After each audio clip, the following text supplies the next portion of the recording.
નમસ્કાર વિદ્યાર્થી મિત્રો, તમારું ખૂબ ખૂબ સ્વાગત છે મારી આ ચેનલ સ્ટડી વિથ લેન્સીમાં. જો હજી સુધી તમે મારી આ ચેનલને સબસ્ક્રાઇબ ના કરી હોય તો જલ્દીથી સબસ્ક્રાઇબ કરજો. આજે આપણે ધોરણ 10નું માર્ચ 2026નું ગણિતનું પેપર સોલ્યુશન જોઈશું. તો અહીં જુઓ, ગણિતના પેપર સોલ્યુશનમાં વિભાગ એમાં પહેલો પ્રશ્ન હોય છે સાચો વિકલ્પ પસંદ કરો, અને એમાં આપણને જે પહેલો એમસીક્યુ આપેલો, તો પહેલો એમસીક્યુ છે કે દ્વિચલ સુરેખ સમીકરણ યુગ્મ 2x + 3y = 9 અને ખાલી જગ્યાનો આલેખ સંપાતી રેખાઓ મળે. તો કેનો આલેખ સંપાતી રેખાઓ મળશે? તો a1/a2, b1/b2 અને c1/c2. જ્યારે ત્રણેય સમાન થાય ત્યારે કેવી સંપાતી રેખાઓ મળે? તો અહીંયા જોવો, એના સમાન આપણને એમાં આન્સર આવશે ઓપ્શન એ, કારણ કે આને આપણે 9 આ બાજુ લઈ આવીએ તો શું થઈ જશે? આવી રીતે સમીકરણ બને 2x + 3y - 9 = 0. હવે આનો આપણે ગુણોત્તર ચેક કરીએ બધા જ હારે, તો એમાં જે છે ગુણોત્તર એ સાચો રહેશે, કારણ કે આ વાળું છેલ્લું પદ c- હોવું જોઈએ. એ 3માં છે, આ ઓપ્શનમાં નથી, આ ઓપ્શન નહીં આવે. બાકી જેમાં આમાં a- છે, આમાં b- છે, એટલે સાચું ઓપ્શન એ આવીશે. પછી છે બીજામાં આપણને દ્વિઘાત સમીકરણ આપેલું છે 3x² - 4x + p = 0 નો વિવેચક આપેલો છે, ડી આપણને આપી દીધો છે. તો હવે 112 છે, વિવેચક શું છે? 112 છે, એટલે આમાં આપણે આ સૂત્ર વાપરી લેવાનું, b² - 4ac, જ્યાં c ની કિંમત c ની જગ્યાએ p મૂકવાનું અને p ની આનું સાદુરૂપ આપીએ એટલે p ની વેલ્યુ મળે, અને આમાં જવાબ આવશે -8. હવે જોવો, ત્રીજો એમસીક્યુ છે સમાંતર શ્રેણીના 3 ક્રમિક પદો આપણને આપી દીધા છે, 2k + 1, 13, 5k - 3. તો આમાં આપણે k શોધવાનો છે. તો આમાં શું થાય? a2 - a1, આ બંને વચ્ચેનો જે સામાન્ય તફાવત હોય અને આ બંને વચ્ચેનો સામાન્ય તફાવત સમાન હોય તો સમાંતર શ્રેણી થાય.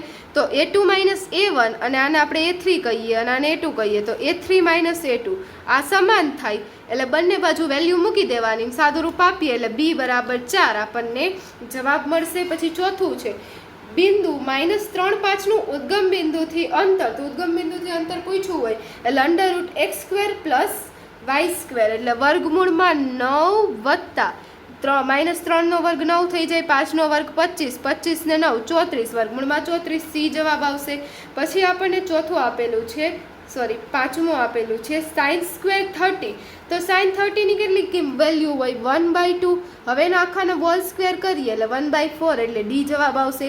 પછી છઠ્ઠું આપણને આપેલું છે m - x બાર = 2 છે, m + x બાર = 12 છે. તો આના તમે ઉકેલ મેળવો તો તમને m અને x બાર મળી જાય, એના ઉપરથી તમે z મેળવી લ્યો, એટલે આપણને આમાં જે z છે એ 11 આવશે જવાબ, એટલે આમાં આવશે c. પછી સાતમું છે વર્ગમૂળમાં 7 એ કેવી સંખ્યા છે? તો વર્ગમૂળમાં 7 એ અસમય સંખ્યા છે, કારણ કે જે વર્ગમૂળમાં 7 એ સમય થશે નહીં, શું આવશે? અસમય આવશે. પછી આઠમું છે એક બહુપદી x² - 5x + 6 ના શૂન્યનો ગુણાકાર. તો શૂન્યનો ગુણાકાર કીધો એટલે c/a કહીએ, અને c/a, c કેટલો છે? 6/a, એટલે x² નો સહગુણક 1, 6/1 એટલે 6 આવશે. તો આમાં જવાબ આવી જશે 6. પછીનો આપણને પ્રશ્ન આપેલો છે 9મો કે સમતોલ પાસાને એક વખત ઉછાળતા પાસામાં પરનો અંક 1 આવવાની સંભાવના. તો આ પાસાને ઉછાળી અને એમાં 1 આવે તેની સંભાવના 1 કેટલી વાર? 1 વાર આવવો શક્ય છે, કુલ પરિણામ 6 હોય એટલે 1/6, એટલે આમાં જવાબ આવશે આપણો 1/6. એના પછીનો 10મો છે sin θ = cos θ હોય તો tan θ કેટલું થાય? sin cos, બંને સેમ હોય તો sin, આમ લખીએ sin cos θ. તો બંને સેમ છે તો બંને વેલ્યુ સેમ, કટ થઈ જાય, જવાબ શું આવે? 1. તો આમાં આવશે આપણો આન્સર 1. હવે 11મું છે વર્તુળની બહારના બિંદુમાંથી વર્તુળને ખાલી જગ્યા સ્પર્શક દોરી શકાય. તો વર્તુળની બહાર આપણે કોઈ પણ બિંદુ લઈએ તો એના ઉપરથી આપણને 2 સ્પર્શક દોરી શકાય, તો આમાં 2 આવશે. પછી 12મું છે બહુલક વર્ગ શોધો. તો બહુલક વર્ગ આમાં થશે આ વાળો, કારણ કે જેમાં સૌથી વધારે જે આવૃત્તિ છે એ 35 આમાં છે, તો બહુલક વર્ગ શું થઈ જશે? 80 થી 90. પછી છે આપણને 13મો પ્રશ્ન ગુસા 6/72 નો ગુસા કેટલો છે? 6. તો કારણ કે 6 ના આપણે અવયવ પાડીએ તો એમાં 6 આવશે, 72 ના અવયવમાં પણ 6 આવે, તો સામાન્ય અવયવ ગુસા 6 થશે, તો અહીંયા સાચું આવશે. પછી 14મું છે આ પ્રશ્ન ફક્ત સામાન્ય વિદ્યાર્થીઓ માટે છે, એટલે આપણે આનો આન્સર લખવાનો હોય છે કે આકૃતિ કોઈ બહુપદી y = p(x) નો આલેખ આપેલ છે. આ કિસ્સામાં p(x) ના શૂન્યની સંખ્યા તો પી ઓફ એક્સના શૂન્યની સંખ્યા એટલે આકૃતિમાં જ્યાં એક્સ અક્ષને આ લેખ છેદે તો અહીં જુઓ 1 2 અને 3 વાર છેદે છે તો 1 નહીં આવે શૂન્યની સંખ્યા, કેટલી આવશે? 3 આવશે. એટલે આ શું કેવું થશે? ખોટું થશે. પછી 14મું બી છે એ દ્રષ્ટિવિહીન માટે હતું, એમાં ખોટું આવશે. પછી 15મું હતું, 15માં છે કે સુરેખ સમીકરણ યુગ્મ x - y બરાબર 8 છે અને 3x - 3y બરાબર 16 છે અને સુસંગત છે નહીં, એ સુસંગત થશે નહીં. પછી 16મું છે ચોક્કસ ઘટનાની સંભાવના 1 છે તો એમાં આવશે ખરું. કોઈ પણ ચોક્કસ ઘટના હોય તો એની સંભાવના 1 થાય. હવે પછીનો પ્રશ્ન છે, એક વાક્યમાં કે શબ્દમાં અંકમાં જવાબ આપો. તેમાં પ્રથમ 50 ધન પૂર્ણાંક સંખ્યાઓનો સરવાળો. તો 50 ધન પૂર્ણાંક સંખ્યાઓનો સરવાળો એન આપણને સંખ્યા આપેલી છે 50. હવે એનું સૂત્ર છે n/2 કૌંસમાં a પ્લસ છેલ્લું પદ, તો એનો આપણો જવાબ આવશે 1275. પછી 18મું છે ચક્રીય ચતુષ્કોણ PQRSમાં ખૂણો P ખૂણો R એનો ગુણોત્તર આપ્યો છે 2:3, તો ખૂણો R શોધો. તો ખૂણો R કેટલો થશે? 108 થશે. આ કેવી રીતે ગણવાનું કે ચક્રીય ચતુષ્કોણ હોય તો સામેના ખૂણાનો સરવાળો કેટલો હોય? 180. એટલે 2x + 3y બરાબર 180. 2x + 3x = 180. x ધારવાના એટલે 5x બરાબર 180 થઈ જશે. હવે એનું આગળ સાદું રૂપ મેળવી ખૂણો R તમને મળી જશે. એક્સની વેલ્યુ આવે ને 3 સાથે ગુણી દેવાનું. પછી છે 19મો પ્રશ્ન, અનિકેતની 25 ગુણની એકમ કસોટીમાંથી 20 ગુણ મળવાની સંભાવના શોધો. એને 25 ગુણ છે એમાંથી 20 ગુણ મળે તો એની સંભાવના કેટલી થાય? તો 1/26. કારણ કે 25 ગુણની એકમ કસોટી છે તો એમાં એને 0 ગુણ પણ આવી શકે. એટલે 0 થી 25 એટલે કુલ 26 પરિણામ થાય અને એમાં 20 ગુણ એ એક પરિણામ છે એટલે 1/26. 0 ખાલી 1 થી 25 પરિણામ નહીં ગોતવાના, 0 થી, કારણ કે ઘણાને 0 પણ માર્ક આવી શકે. તો એમાં શું આવશે આપણો જવાબ? 1/26. પછી આપેલી માહિતીનો મધ્યસ્થ શોધો. મધ્યસ્થ શોધવું છે, ચડતા ક્રમમાં ગોઠવી દઈએ. 1 3 4 5 5 વચ્ચે કોણ આવ્યું? 4 મધ્યસ્થ છે. પછી જોડકા છે, સૂત્રના સીધા જોડકા પૂછેલા છે કે શંકુની વક્ર સપાટીનું ક્ષેત્રફળ, એમાં આવશે πr_l. પછી પૂછ્યું છે નળાકારનું ઘનફળ, તો એમાં આવશે πr²h. પછી 23મું છે વર્તુળનો પરિધ છેદમાં વર્તુળનો વ્યાસ. તો વર્તુળનો પરિઘ શું થાય? 2πr. વ્યાસ કેટલો થાય? d. વ્યાસને 2r પણ કહી શકીએ. d એટલે શું થાય? 2r થાય.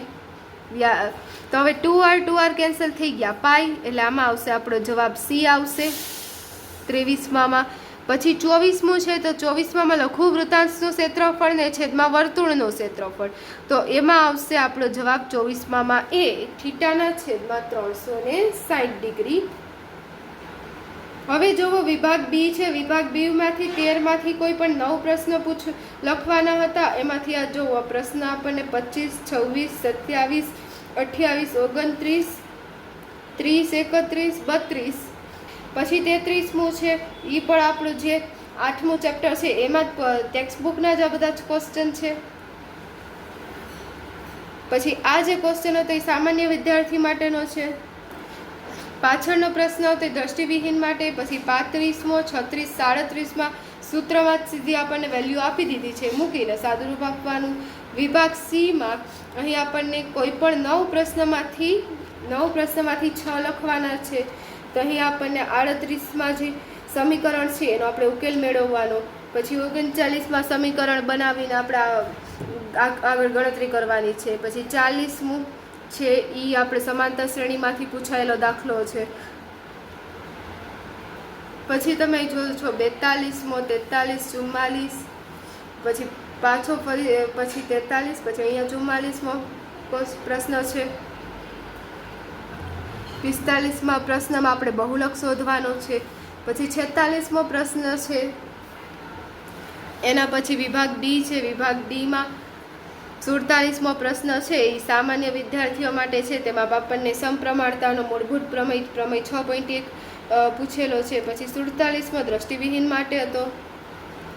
48મો ક્વેશ્ચન છે એમાં આપણને અહીંયા ત્રિકોણ આપી દીધો છે, એના ઉપરથી આપણને આ જે AD છે, AB છે, AC છે, અને ત્રિકોણ ADE ને સમરૂપ ત્રિકોણ કયો છે? તો આ 4 નાના નાના પ્રશ્ન પૂછેલા છે, એના આપણે વેલ્યુ ગોતવાની છે. AD ગોતવું હોય તો AD ના છેદમાં BD બરાબર AE ના છેદમાં EC સૂત્ર મૂકી સાદુરૂપ આપતા મળી જાય જવાબ.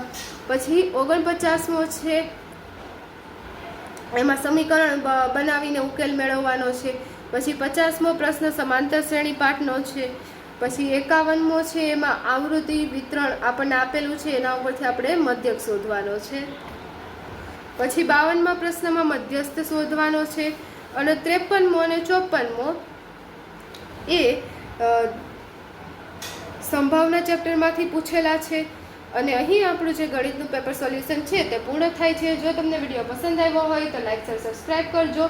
જો હજી સુધી તમે મારી આ ચેનલને સબસ્ક્રાઈબ ના કરી હોય તો જલ્દીથી સબસ્ક્રાઈબ કરજો, જેથી તમને મારા બધા જ વિડીયો સૌની પહેલાં મળી રહે. Thanks for watching.